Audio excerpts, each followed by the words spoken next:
Captain Valterra stood on the bridge of the Harmony's Dawn, her delicate feathers trembling as she watched the scanner displays. The massive colony ship carried over 50,000 Zalari refugees, fleeing their dying homeworld in search of a new place to call home. They had been traveling through space for months, hoping to reach the safe colonies in the inner systems. The Zalari were peaceful creatures, tall and graceful with colorful feathers that changed hue with their emotions. Their world had never known war or violence. They were plant eaters who spent their days creating beautiful art and music. Their ships were built for comfort and long journeys, not for fighting. Captain called her sensor operator, his voice shaking with fear. "I'm detecting multiple ships dropping out of hyperspace directly ahead of us." Valtara's heart sank as she saw the ugly, black vessels on her screen. She recognized them immediately from the warning broadcasts they had received during their journey. Krillian raiders. These were the worst kind of pirates in the galaxy, known for capturing peaceful species and selling them as slaves in the dark markets. "How many?" she asked, though she already feared the answer. 12 ships, Captain, all armed with heavy weapons. They're moving to surround us." The bridge fell silent, except for the quiet humming of the ship's engines. Valtara looked around at her crew, seeing the same terror in their eyes that she felt in her heart. The Zalari had no weapons, no shields strong enough to stop military-grade attacks, and no training for combat. They were completely helpless. "Open a channel to all frequencies," she whispered to her communications officer, trying to keep her voice steady. "Send out a distress call with our location and situation. Maybe someone will hear us." Her communications officer, a young Zalari named Kess, nodded quickly and began typing on his console. His feathers had turned a pale gray color, showing his fear message ready, Captain. "Shall I include information about our cargo and passenger count?" "Yes, everything." "Someone needs to know what happened here if we don't make it." Valtora watched the Krillian ships getting closer on her screen. "Send it now, on all emergency frequencies." The message burst out into space, traveling faster than light to reach anyone who might be listening. It contained their coordinates, their situation, and a plea for help from anyone willing to save innocent lives. Just as the transmission ended, sparks flew from the communications console. The Krillian ships had started jamming all their signals, cutting them off from the outside galaxy. Far away at Terra Station, Lieutenant Jin was having a quiet night shift when his console suddenly lit up with incoming messages. He was a young human officer, trained to monitor deep space communications for any signs of trouble. When he saw the distress call from the Zalari ship, his eyes went wide. "Krillian raiders attacking civilian refugees," he read aloud, his voice filled with anger. Without waiting for permission from his superiors, Jin reached for the red emergency beacon that would alert every human military unit in the sector. He knew that when humans heard about innocent people in danger, they would come running. The beacon activated with a loud alarm that echoed through the entire station. The emergency beacon's piercing alarm echoed through Terra Station's command center, instantly waking every off-duty officer and sending them running to their posts. Admiral Min had been reviewing supply reports when the alert came through, but she dropped everything and rushed to the main command deck. The massive holographic display showed the incoming distress signal data, and Min's face hardened as she read the details. 50,000 Zalari civilians, including families with children trapped by Krillian slavers. She had seen what those monsters did to their captives, and the thought made her blood boil. "Protocol 7 authorization confirmed," announced her tactical officer. "All fleet commanders are requesting orders, Admiral." Protocol 7 was something the human military had created after too many encounters with pirates attacking defenseless refugee ships. When activated, it meant dropping everything else and sending overwhelming force to protect innocent lives. No politics, no delays, no questions asked. "Send immediate deployment orders to all available battle groups," Min commanded, her voice carrying the authority of someone who had spent 30 years protecting humanity and its allies. "Priority target, Krillian raiders threatening civilian vessel.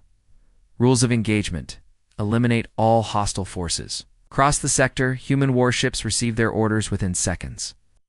Captain Han was eating dinner aboard the heavy cruiser Iron Talon when the alert reached his ship. didn't even finish chewing before he was on his feet, heading for the bridge. Battle stations. Han announced over the ship's intercom. All hands to combat positions. We have civilians in immediate danger. The response was instant. Human crew members who had been sleeping, eating, or relaxing suddenly moved with the precision of a machine built for war. They had trained for this their entire careers, and every single person knew their job perfectly. Commander Yu of the destroyer. Stormbreaker was in the middle of a video call with his family on Earth when the orders came through. He quickly explained to his wife and children that he had to go help some people in trouble. Kissed the screen goodbye and was on his bridge. Within 2 minutes, weapon systems online, reported his weapons officer. All missiles loaded and ready. Jump drives charging, called out his navigation officer. We'll be ready to move in for minutes. The same scene played out on dozens of other ships throughout the human fleet. The battleship Thunder's Edge, the assault carrier Steel Wind, the heavy cruisers Mountain's Fury and Ocean's Rage, along with their escort destroyers and support vessels. All received the same urgent message. Within 8 minutes of the distress call reaching Terra Station, 3 complete battle groups were jumping into hyperspace, racing toward the coordinates where innocent people were fighting for their lives. Each battle group contained enough firepower to destroy entire planets. But today, they would use that strength to protect the helpless. The human crews checked their weapons one final time, their faces set with grim determination. They knew that somewhere in the darkness of space, families were praying for rescue. And when humans heard those prayers, they always answered with overwhelming force. The Deathworld warriors were coming, and the galaxy's predators were about. To learn why that should terrify them, Raider Captain Gex smiled with cruel satisfaction as his boarding pods attached to the hull of the Zelari colony ship. The Harmony's Dawn was exactly the kind of target he loved, defenseless, packed with valuable cargo and full of species that would fetch high prices in the slave markets. Gex was a massive creature, standing nearly 8 feet tall with thick, armored skin and razor-sharp claws. His species, the Krillians, had evolved as predators on a harsh world where only the strongest survived. They had turned that natural aggression into a profitable business, raiding peaceful ships throughout the galaxy. Breached the hull, Gex ordered his warriors as they prepared to cut through the ship's outer doors. The Krillian boarding party carried heavy weapons and shock restraints, though Gex doubted they would need much force. The Zelari were known throughout the galaxy as gentle pacifists who had never fought a war in their entire history. The doors exploded inward, and Gex's raiders poured into the ship's corridors. The Zelari civilians they encountered simply froze in terror, their colorful feathers turning pale white with fear. Ow. Parents clutched their children close, but none of them tried to fight or run. Perfect, Gex muttered as he watched his crew. Isn't round up groups of Zelari families, like harvesting fruit from a tree? His warriors herded the frightened aliens toward the cargo holds, separating the adults from the children as they went. The Zellar made soft musical sounds of distress, but they offered no resistance whatsoever. Gex had raided dozens of ships, like this one, and it always went the same way. Captain called his lieutenant Vex as they reached the ship's main cargo bay. The manifest shows they're carrying art treasures, rare minerals, and cultural artifacts. This haul will make us rich. Gex nodded approvingly as he watched hundreds of Zelari being forced into the cramped cargo space. Good, load everything valuable onto our ships. We'll sell the adults as servants and the young ones as... He didn't finish the sentence, but his meaning was clear. Suddenly alarms began blaring throughout the Krillian flagship. Gex's personal communicator crackled to life with the panicked voice of his sensor officer back on his main ship. Captain, emergency. Multiple contacts dropping from hyperspace directly above us. Gex frowned and activated his communicator. How many ships? Is it the local defense force? No, sir. Captain, I'm reading over 40 vessels, heavy cruisers, battleships, carriers. It's a complete battle fleet. The color drained from Gex's face. No local government had that kind of firepower. Who are they? What species? There was a long pause before his sensor officer responded. and when he did, his voice was barely a whisper filled with terror. Double quotes, "Sir, ... The ship identifications are coming through now. They're human vessels. It's a human armada." Gex felt ice-cold fear run through his veins. Every raider in the galaxy had heard the stories about humans, the Deathworlders, who came from a planet so dangerous that it had turned them into the most feared warriors in space. Stories of human fleets that showed no mercy to those who harmed innocents. "It's impossible," he whispered. But deep down, he knew his profitable day had just become a fight for survival. The main screen aboard the Krillian flagship flickered to life, displaying the image of a human woman in a crisp military uniform. Admiral Min looked to be in her 50s, with short gray hair and eyes that seemed to cut through space itself. Behind her, the bridge of her command ship hummed with quiet efficiency as human officers worked at their stations. Gex stared at the screen, trying to project confidence even though his heart was pounding.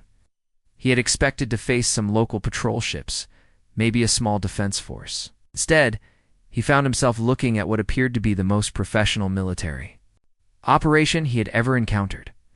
"This is Admiral Min of the Human Defense Fleet," the woman said, her voice carrying the kind of authority that made even hardened pirates take notice. "You have 60 seconds to release all civilians and withdraw from this system immediately."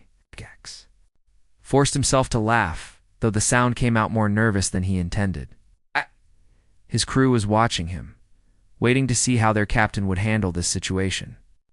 He couldn't show weakness now, not in front of his warriors. "Human," he snarled, puffing out his chest and showing his razor-sharp teeth. "You dare threaten the mighty Gex. I am the terror of 17 star systems. Our raiders have destroyed entire colonies. Fear no one, especially not some soft Deathworlders who—" 50 seconds, Admiral Min interrupted, her voice somehow becoming even colder than before. She hadn't moved a muscle, but something in her tone made Gex's blood freeze. On the tactical display behind her, Gex could see the human fleet arranging itself in perfect attack formation. Dozens of warships moved with mechanical precision, their weapon systems already powered up and locked onto his vessels. Every movement showed years of training and discipline. "You don't understand," Gex tried again, his voice cracking slightly. "We have over 40,000 hostages aboard that ship. If you attack us, they will all die. You humans claim to protect innocent lives, don't you?" Admiral Min's expression didn't change at all. 40 seconds. "My offer will not be repeated." Gex's sensor officer whispered urgent reports in his ear about the human fleet's positioning. More ships were still arriving, jumping out of hyperspace with clockwork timing. Each vessel was larger and more heavily armed than his entire raiding fleet combined. "This is insane," Gex shouted at the screen. "You're outnumbered. You have 12 ships and thousands of warriors. What can your pathetic fleet possibly do against the might of the Krillian raiders?" 30 seconds, Min replied calmly, as if she was discussing the weather instead of a potential battle that would decide the fate of thousands of lives. For the first time in his career as a raider captain, Gex began to understand that he might have made a terrible mistake. The human admiral wasn't negotiating or making threats. She was simply stating facts, like a countdown to an execution. Behind Admiral Min, could see human officers working with deadly efficiency, their faces showing no emotion as they prepared for what was coming next. 20 seconds, Min announced. And Gex finally realized that he was no longer the predator in this situation. When Admiral Min's countdown reached 0, the human fleet moved like a single living organism. There was no dramatic speech, no last-minute hesitation. The humans simply began their work with the cold efficiency of professional soldiers who had trained for this moment their entire lives. Captain Han's fighter squadron launched from the carrier Steelwind in perfect formation. These weren't the clumsy patrol craft that most species use for space combat. Human fighters were built for pilots who came from a world where split-second reflexes meant the difference between life and death. Falcon Squadron engaged the outer perimeter Han ordered over the CUM system. His voice was calm, almost casual, as if he was discussing dinner plans instead of a life-or-death battle. The human fighters dove toward the Krillian ships in attack patterns that made the alien crews gasp in horror. where other species would fly in safe, predictable lines. The human pilots threw their craft into spiraling dives and impossible turns that should have crushed their bodies with gravitational force, but humans had evolved on a world with heavy gravity and constant danger. Their bones were denser, their reflexes faster, and their tolerance for extreme forces far beyond what other species could survive. What looked like suicide to the raiders was just another day at the office for Earth's pilots. "Contact front," shouted Han, as his fighters screamed past a Krillian destroyer, its weapons blazing. The alien gunners tried to track his movement, but their targeting systems couldn't keep up with the aggressive maneuvers. Meanwhile, Commander Yu's heavy cruisers moved into attack position with mathematical precision. The Stormbreaker and her sister ships had been designed for one purpose: destroying enemy vessels with overwhelming firepower. All batteries, coordinated strike on target Alpha, Yu commanded from his bridge. Fire when ready. The human cruisers unleashed their main guns in perfect synchronization. The energy beams that struck the lead Krillian ship weren't random shots fired in panic. They were carefully calculated strikes designed to penetrate shields and destroy critical systems with minimum waste. The Krillian shields, which had been strong enough to intimidate merchant vessels, collapsed like tissue paper under the focused assault. Explosions rippled across the raider ship's hull as human weapons found their marks with surgical accuracy. "Impossible," screamed a Krillian weapons officer aboard Gex's flagship. "Their targeting computers are too fast. How are they hitting us with every shot?" What the aliens didn't understand was that humans had learned to fight by hunting creatures that could kill them with a single mistake. Every human weapons officer had trained on simulators that replicated the chaos of real combat, practicing until their accuracy became second nature. "They're not fighting like prey animals," gasped a surviving Krillian gunner as he watched human fighters swarm around his damaged vessel. "Their ships move like predators hunting in packs." The raider was more right than he knew. Humans had spent thousands of years as persistence hunters, tracking their prey across vast distances and coordinating attacks with deadly patience. Now they brought those same instincts to space combat, turning their ships into extensions of their predatory nature. The mathematics of war had always been simple: superior training, better coordination, and more advanced technology usually determined the winner. The Krillians were learning this lesson the hard way. The Stormbreaker locked onto the crippled Krillian flagship with magnetic grapples. Pulling the two ships together with a grinding crash of metal against metal, Sergeant Sue stood in the boarding pod with her squad of 12 Marines, checking her equipment one final time before the assault began. "Remember, primary objective is civilian rescue," Sue announced to her team over the comm system. "Secondary objective is securing the ship. Keep your weapons on stun setting unless you encounter immediate deadly force." The human Marines wore powered armor that made them look like walking tanks. Each suit was designed to protect its wearer from the vacuum of space, toxic atmospheres, and enemy weapons. But more importantly, the armor enhanced their already impressive physical abilities, making them faster and stronger than they already were. "Breach in 3, 2, 1, called the demolitions expert as the cutting charges exploded through the Krillian hull. The Marines moved through the smoking hole like a well-oiled machine, their helmet displays showing tactical information and the locations of their teammates. The first Krillian warriors who met them in the corridor fired their weapons frantically, but their energy bolts simply bounced off the human armor with bright flashes of light. Sue's squad moved forward methodically, their heavy boots clanking against the metal floor as they advanced. "Contact front," reported Corporal Kim as he raised his rifle. The human weapons were set to stun mode, sending out energy bursts that would knock the aliens unconscious without permanent harm. The Krillians had expected a brutal fight to the death, but the humans moved with professional restraint. "Civilians located in Cargo Bay 7, announced Private Lee, consulting her scanner, reading approximately 2,000 life signs, all showing signs of extreme stress.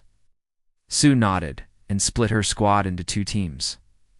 "Kim, take Alpha Team and secure the engine room. I'll take Bravo Team to the cargo bay. Move fast but stay careful. We don't want any accidents with innocent people nearby." The human Marines moved through the ship's corridors like they owned the place, Their armor's sensors showed them exactly where the Krillians were hiding. Their tactical training allowed them to clear each room with minimal risk to themselves or any hostages. What terrified the Krillian crew most wasn't the humans' advanced technology or superior firepower. It was their calm, professional approach to what should have been a chaotic battle. The Marines communicated in short, efficient phrases and moved with the confidence of soldiers who had trained for every possible scenario. Cargo bay secured, Sue reported as her team reached the frightened Zalari civilians. The bird-like aliens cowered in the corner, their feathers pale with terror from their ordeal. Sue removed her helmet, revealing a kind face that immediately put the civilians at ease. "Don't worry," she said gently, speaking through her translator. "We're here to take you home."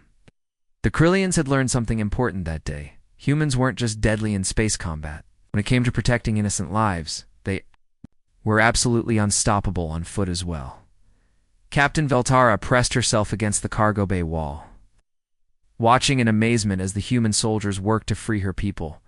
Everything she had heard about these Deathworlders had prepared her for monsters. Not for the gentle giants who were carefully helping elderly Zalari to their feet. The stories told throughout the galaxy painted humans as terrifying predators. From a world so dangerous that it had shaped them into killing machines, other species whispered about their incredible strength, their ability to survive in conditions that would kill most aliens, and their reputation for showing no mercy to their enemies. But the reality was completely different from what Veltara had expected. Corporal Da knelt beside an injured Zalari child whose wing had been broken during the raid. Instead of the rough handling Veltara had feared, the human soldier moved with incredible care, her armored hands steady and gentle as she examined the delicate bones.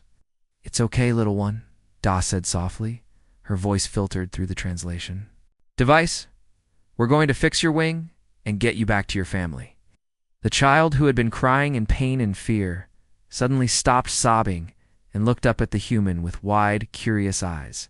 DA's helmet visor was transparent, showing a kind face with warm brown eyes that crinkled at the corners when she smiled.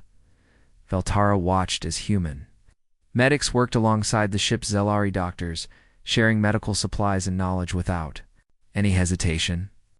The humans had brought advanced healing equipment that could repair injuries in minutes instead of days, and they used it freely to help people they had never met before.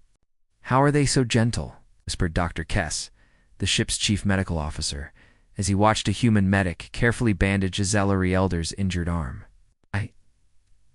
I thought Deathworlders were supposed to be savage and violent." "They are," replied Veltara, quietly, but only to those who threaten innocent people. She had seen the recordings of the space battle, transmitted from the Krillian ships before they were destroyed. The same humans who were now treating her people with such care had torn through the raider fleet like avenging angels, showing no vigilance. Mercy to those who would harm civilians. Corporal Da approached Veltara, carrying a small Zalari child, who had become separated from her parents during the chaos. "Captain, we found this little one hiding in a supply closet. She's not injured, just scared." Veltara took the child gently, marveling at how the human soldier had somehow known exactly how to handle such a delicate creature. "Your people saved?" "Us," she whispered to Da, her voice filled with gratitude and wonder. Da removed her helmet completely, revealing a young face that looked tired but satisfied.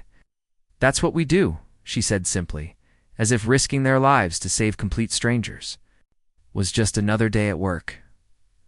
Looking around the cargo bay, Veltara saw dozens of similar scenes playing out. Humans sharing their emergency food rations with hungry Zalari families. Human engineers helping to repair the ship's damaged life support systems. Human officers coordinating with her crew to plan the safest route to their destination. The galaxy had called them Deathworlders, but Veltara realized they were something far more remarkable. Protectors, the smoking remains of the Krillian raider fleet, drifted silently through space, as Admiral Min coordinated the largest rescue operation the Secta had seen in decades. Her command ship had become the center of a massive humanitarian effort, with human vessels arriving every few hours to assist the 50,000 Zalari refugees. Captain Veltara stood on her repaired bridge, watching through the main viewport as human supply ships docked with the Harmony's Dawn. Each vessel brought something different: medical supplies, fresh food, repair materials, and most importantly, hope for her people's future. Captain reported her communications officer. The human ship Gentle Current is requesting permission to transfer their entire cargo of emergency shelters. They say the Zellery families need proper sleeping quarters for the rest of the journey. Veltara nodded, still amazed by the generosity these supposed Deathworlders continued to show. Permission granted. Send our thanks to Captain J and her crew. Dr. Kess approached Veltara with a medical report in his hands, his expression filled with wonder. Captain, I've been working with the human medical teams for the past 6 hours. Their knowledge of xenobiology is incredible. They've already treated injuries that would have taken our doctors weeks to heal. How is that possible? Veltara asked. They told me that Earth is home to millions of different species, many of them dangerous, Kess explained. Humans learned to study and understand every living thing on their planet, not just to hunt them, but to coexist with them. Ow. That knowledge makes them natural healers, as well as natural warriors. Ow. Through the viewport, Veltara could see human engineers working, alongside her own repair crews, fixing damage to the ship's hull that the Krillians had caused. The humans worked in the vacuum of space as easily as if they were walking in a garden, their environmental suits allowing them to survive in conditions that would kill most other species. Lieutenant Bo, from the human destroyer Ocean's Rage, had spent the entire day helping Zelari children who were traumatized by the attack. Despite being a trained warrior who had helped destroy 12 enemy ships just hours earlier, he sat patiently with the young ones, teaching them simple games and making them laugh. It's remarkable, Veltara whispered to herself as she watched the scene unfold. The same instincts that make them so dangerous in battle also make them incredible protectors. Admiral Min appeared on the communication screen looking tired, but satisfied. Captain Veltara, my fleet will escort your people all the way to the Zelari colonies in the inner systems. No one will threaten your civilians again. Admiral, why are your people doing all this for us? We're complete strangers from a species you've never encountered before. Min smiled, and for a moment, she looked less like a military commander and more like a caring mother. Because that's what civilization means to us. The strong protect the weak, the healthy help the sick, and no one gets left behind. Your people are refugees seeking safety, and that makes you our responsibility. Veltara finally understood why. The galaxy feared and respected humans in equal measure. Earth's harsh environment hadn't created monsters. It had forged the ultimate guardians. 3 months after the rescue at the Outer Rim, Ambassador Curvin's shuttle approached Earth 4, the first time in Zelari history. As she looked through the viewport at the blue and green world below, she marveled at how such a beautiful planet could have produced the galaxy's most feared warriors. The journey to Earth had taken her through 7 different star systems, one now flying human defense flags alongside their own.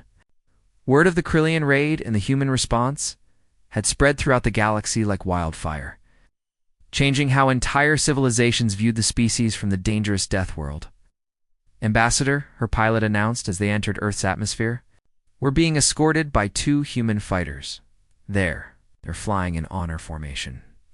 Curvin smiled as she watched the sleek human ships gliding alongside their shuttle with perfect precision. It was the same type of fighter that had torn through the Krillian fleet, but today they served as a symbol of protection rather than destruction. The signing ceremony took place in Geneva, Earth's diplomatic capital, with representatives from dozens of species watching via holographic link. Admiral Min stood beside the podium, wearing her dress uniform instead of battle gear. But her presence still commanded respect from everyone in the room. Ambassador Curvin, Admiral Min said. As the cameras recorded their historic meeting, the Human Defense Network is honored by your people's request to join our alliance. Curvin stepped forward carrying the formal treaty that had been approved by every world in the Zelari Confederation. Her colorful feathers shimmered with emotion as she prepared to speak the words that would change her people's future forever. Admiral Min, 3 months ago, your people answered our distress call when no one else would. She began, her voice carrying across the silent assembly hall. The Deathworlder Armada that came to our aid has shown us what true strength means. It is not the ability to destroy your enemies, but the wisdom to protect the innocent. The treaty signing was broadcast to every corner of the galaxy, watched by billions of beings who had previously seen humans as dangerous predators to be avoided. Now they witnessed something different, a species that used its incredible military power to defend those who could not defend themselves. This alliance represents more than just a mutual defense agreement, Curvin continued as she placed her signature on the historic document. It is a promise that the strong will stand with the weak, that the powerful will serve justice, and that no innocent being will face slavery or destruction alone. Admiral Min signed her own name with steady hands, officially welcoming the Zalari into humanity's growing network of protected species. In the months that followed, 17 other civilizations would submit similar requests, creating the largest peacekeeping alliance in galactic history. As the ceremony concluded, and representatives from across the galaxy offered their congratulations, Curvin realized that the distress call from the Harmony's dawn had done more than save 50,000 refugees. It had shown the galaxy that true strength lay not in conquest, but in the courage to answer when the innocent called for help. The Deathworld warriors had become the galaxy's guardians, and the universe was safer for it.